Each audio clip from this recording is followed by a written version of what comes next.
여러분 안녕하십니까? 인간과 리더십에 대해 얘기하는 김로벨 TV입니다.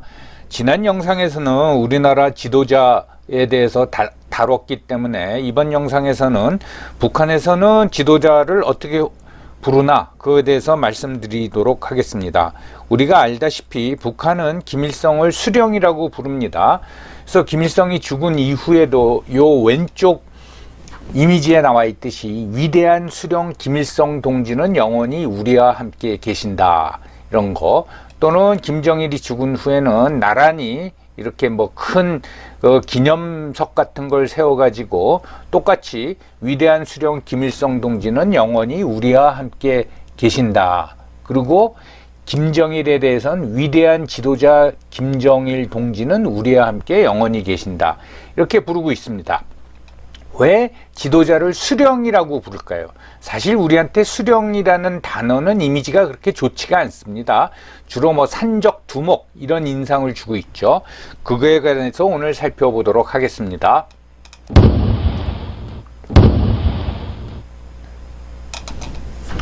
수령이라는 단어는 사전적으로 보면 단체를 이끄는 조직의 우두머리입니다. 그래서 두령이라는 말도 많이 쓰죠. 근데 우리나라에서는 두령보다는 수령이란 말을 많이 쓰고 주로 이제 무슨 뭐 불법적인 단체, 그러니까 뭐 산적, 두목 같은 이미지를 주고 있습니다. 그런데 북한에서 그 호칭을 보면 김일성은 위대한 수령, 김정일은 장군, 지금의 김정은도 장군입니다. 그래서 또는 경애하는 최고 영도자 이렇게 부르기도 하는데, 어떤 분이 북한 사람들을 만나서 김정일도 장군, 김정은도 장군, 그러니까 너희는 왜 장군이 여러 명이냐 이렇게 말을 했다가 하여튼 뭐 큰일 날 뻔했다고 합니다. 길길이 북한 사람들이 날뛰었다고 합니다. 그런 농담하면 안 됩니다. 그래서 김일성은 대원수, 김정일은 원수, 뭐 그러면은 그 아버지보다 높거나 똑같은 그 직함을 가질 수가 없으니까 그냥 김정은은 뭐 위대한 영도자라고 부르기도 합니다. 아무튼 최근 보면은 3대 모두를 김일성, 김정일, 김정은을 수령이라고 호칭하는 경우도 있지만은 수령하면 북한에서는 김일성입니다. 김일성의 호칭은 해방 직후에 1945년 10월 중순쯤에 김일성이 소련 군정에 의해 가지고 평양에서 환영대회를 갔습니다. 그때 소련군에 의해서 김일성은 장군이라고 소개됩니다. 김일성 장군. 뭐 그 당시에 독립운동가로 김일성 장군이 굉장히 유명했다고 하죠. 아무튼 장군으로 소개돼서 장군이라고 호칭이 됐습니다. 근데 북한 정권 수립 이후 1948년 9월 이후 김일성의 공식 직함이 수상이었기 때문에 김일성 수상이라고도 사용이 됐습니다. 그런데 1950년대 초에 수령이라는 호칭으로 이제 노동신문에 등장하기 시작합니다. 그러다가 1969년 이후 김일성에 대한 호칭은 수령으로 고정이 되고, 그리고 신격화가 본격적으로 전개됩니다.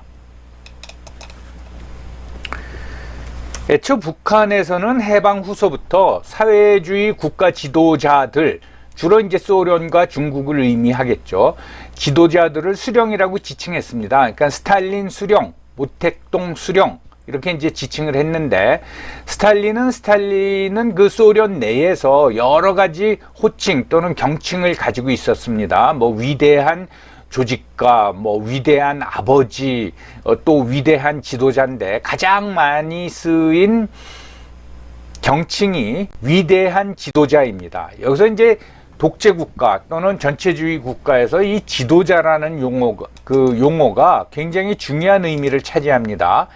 여러분, 나치 독일의 히틀러의 정식 명칭은 Führer und Reichskanzler입니다. 이건 Führer는 지도자고 Reichskanzler는 이제 수상이란 뜻인데, 일반적으로 Reichskanzler라고 부르지 않고 Führer라고 부르죠.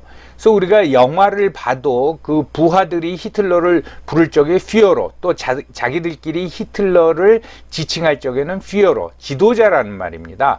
이걸 무슨 뭐 총통을 우리가 번역을 하는데, 요전 시간에 말했듯이 총통은 대통령에 해당되는 용어입니다. 그런데 마치 총통하면은 대통령보다도 훨씬 더 권한이 강한 사람으로, 강한 것으로 우리가 인식하고 있는데 그렇지 않습니다.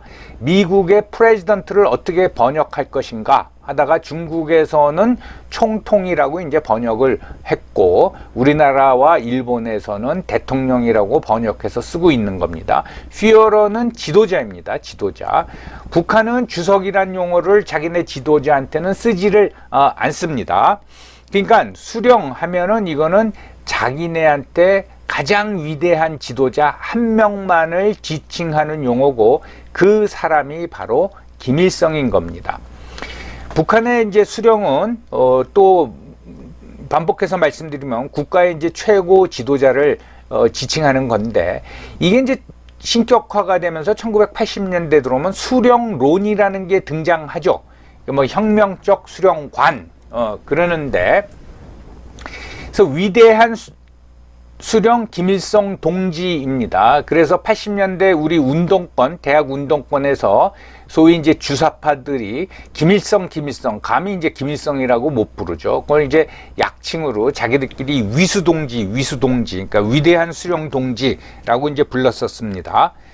여기서 이제 북한에서 수령이라는 거는 공식적으로 어떻게 정의를 내렸냐면, 인민대중의 자주적인 요구와 이해관계를 하나로 통일시키고 인민대중의 창조적 활동을 통일적으로 지휘하는 중심이며, 전 당과 전체 인민의 끝없는 존경과 흠모를 받고 있는 가장 위대한 영도자이다. 그 사람은 한 사람, 김일성입니다. 그래서 수령은 아버지, 당은 어머니. 그래서 가족관계에 있어서도 수령이 당보다 앞섭니다. 아버지입니다.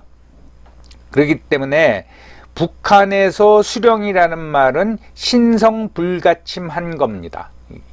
그리고 절대적인 존재를 지칭하는 거고, 한마디로 말해서 신과 같은 존재입니다.